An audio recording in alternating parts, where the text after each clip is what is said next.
Hi, I'm Dr. Boyce Watkins from Your Black World, and I don't have much time, so I'm going to just make this quick. I won't take much of your time. But I have this article that I think you might find interesting. Are you going to like it? I guess it depends. I don't expect everybody to like everything I write. And also, in fact, I try not to invest too much in my ego and stuff like this. I don't assume I know all the right answers. I like to learn from other people as much as I like to teach. So don't think that I'm a guy who thinks that my truth is the final truth, because there are a lot of people out here who kind of think that way, and I don't think it's really good for our country because it keeps people with differing opinions from talking to each other. And I just think that honestly, this political division I think is only going to be worse for the nation. I think eventually we're going to have we may have some bloodshed because people can't really agree and get along, but the bloodshed won't come from me. At the same time, you know how I feel about inequality. Now, that's one of those areas I don't really compromise on very often, and I think that that's something that's long overdue. But anyway, I wrote an article there on financialjuneteenth.com that you may want to check out. I don't have time to go through all of it right now, but it's basically, it just came to me last night when I was just thinking about it. I was thinking about all the different ways black people are brainwashed, all the different things that we're taught at an early age that are not good for us, things that support white supremacy. And the title I chose was 27 Ways Black People Are Brainwashed from Birth. 27 Ways Black People Are Brainwashed from Birth. And so I want to go through a few of these and just kind of let you hear from the horse's mouth in terms of, just what I was thinking when I wrote some of this. Number one, letting your oppressors educate your children, medicate them, and put them into the school to prison pipeline. We are so accustomed to white people educating our kids that we don't think there's anything wrong with that. But really, there is something very fundamentally wrong with the idea of letting your oppressor educate your children. It doesn't mean that you have to homeschool your kids necessarily, or at least use that as a substitute to the school system. But it does mean that when your kids come home from school, they should be getting educated by you. There are things that are only going to be taught by you. They're not in these public school systems that are designed by whites that aren't really designed to educate people very well to begin with.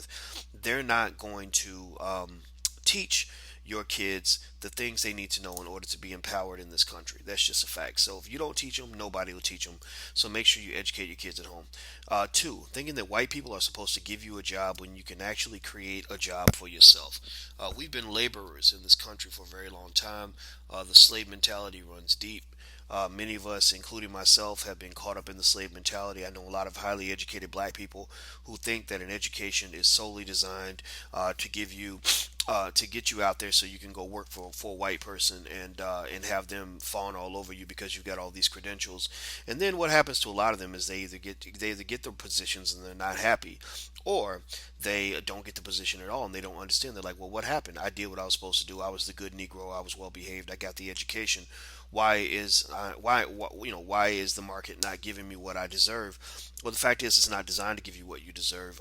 This is not a market that is controlled by us. And so we have to create our own markets, our own opportunities. And so, as Dr. Claude Anderson said, which I agree with, and this is something I'm going to talk about in my Black Wealth Boot Camp, which you can find out more about at my website, boycewatkins.com. I hope you'll sign up. Is basically, black people don't need programs to create jobs. They need to be able to build businesses so businesses can create jobs, because small business is the greatest job creator in our economy. Number three, I'm just gonna go through five of these. You can read the rest on Financial Juneteenth because I have to run in a second. But in fact, I may come back and do the next five and kind of break it down so you can hear each one point by point.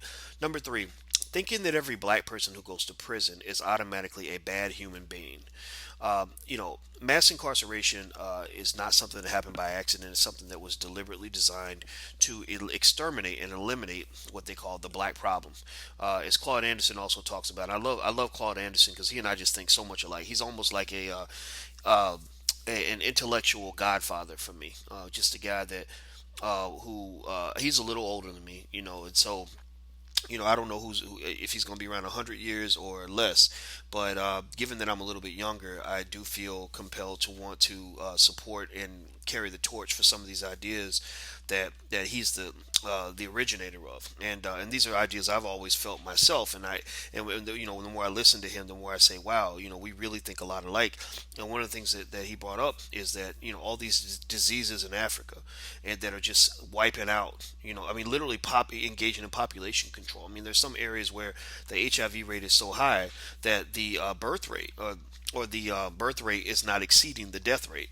And he says this is not a coincidence, and I can't help but to agree with him. In fact, I remember also another type of population control that some people utilize is abortion. When I was in South Africa, I couldn't help but notice that when I went to black neighborhoods, especially poor black neighborhoods, every single corner had all these signs: abortion, abortion, abortion, abortion, abortion. I mean, literally one after the other. Like, imagine 50 of the same sign right next to each other, all the way down the whole block or all the way down the side of a building. And I thought, this is strange. Why are they pushing so hard to get these black people to get abortions? When I went to the white side of town, I didn't see one sign like that. Not one. But you go to the black side of town, nothing but abortion signs.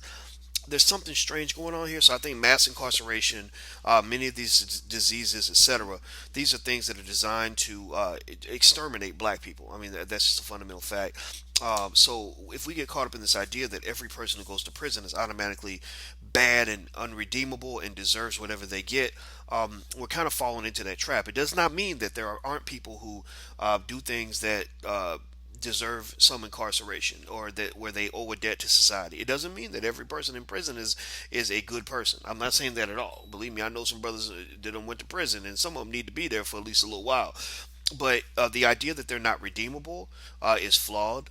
Many of them are, especially drug offenders. A lot of guys who were slinging dope at the age of 18, they don't need to be in prison till they're 60. That does not help the black community. Maybe they can do 2 or 3 years in prison so they can rehabilitate while they're there, pick up a skill, learn a better way of life. But the idea of putting them in prison for 50 years, that makes them effectively political prisoners. So that goes further than just, oh, we want you to pay your debt to society and rehabilitate you. That means we want your black ass off the street, and we don't want to ever see you again because you're worthless and you're no good to the world. But to that man's little girl that he just gave birth to right before he went to prison, he means the world to her. And to his son is likely going to follow in his footsteps because he has no male role model. So to our community, it becomes detrimental. The last point I'll get to, and then I got to go because I actually have to have this meeting in a couple minutes. This will probably be titled Four Things or Four Ways that Black People are Brainwashed. Four is eating food that is going to give you diabetes and/or heart disease and/or high blood pressure by the age of 45.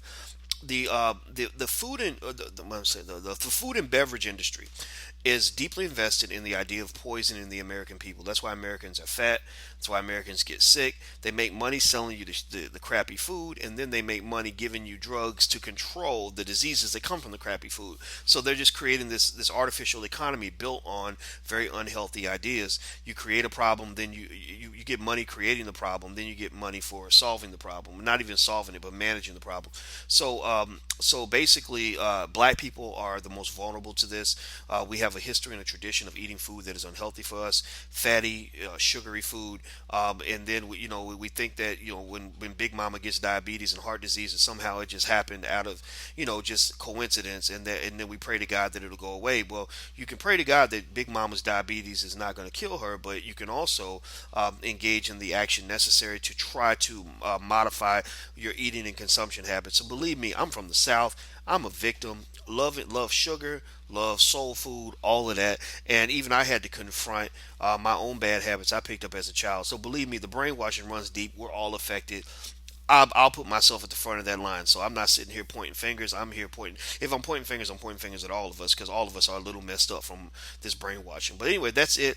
I got to run. I'm Dr. Boyce Watkins from Your Black World. And just so you know, once again, the Black Wealth Boot Camp begins in early July. You can go to boycewatkins.com to find out how to sign up. It's not free. Just so you know, I give away a lot of free stuff, but this is not going to be free because this will be direct interaction. It's very costly to put on this class, but I promise you it won't cost you the thousands of dollars that people used to pay to hear me teach at Syracuse, but it might cost you a couple $100 or something like that. So if you're interested and you want to do the boot camp, it's going to be virtual, it's going to be online, but it'll be a series of lectures where we're interacting back and forth, and I guarantee you I will teach you everything that I could possibly teach you in terms of building you to get off the plantation and move forward in your economic life. So I'm Dr. Boyce Watkins from Your Black World. Please take care. God bless. I am gone. Peace.